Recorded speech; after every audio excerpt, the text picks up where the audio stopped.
Wai kai nake Kashe me? nace za ka fara kwallo ne? Yau wannan kwallon da kake ganin shi, idan kashe ai kai Bahaushe ne ko? To in kashe ka Bahaushe, ka gaya mani sunan shi da Hausa. Idan kuma ka kasa za ka bani naira 1000. Ga ki dai. Idan kuma na faɗi fa? An ka faɗi sai in dunka maka guda 2.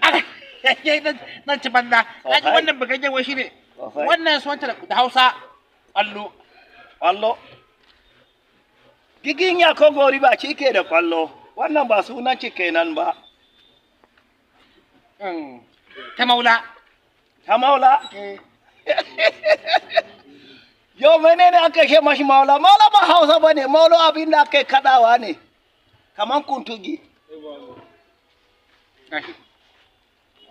Inda ni ne ai ba a sha na basalla.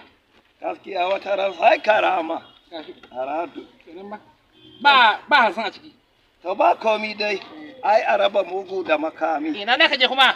Yau me kuma kake so? Kai ma ga ya musu nan shi da filatan shi? Eh. Ai sunan shi da filatan shi abu ne mai sauki. Kamar ya? Ka gane? Eh.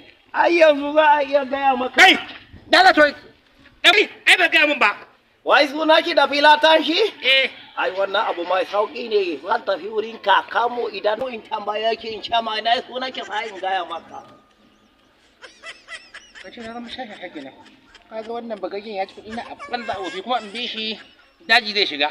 Billahi ladi kada ka san kura haka zan zama.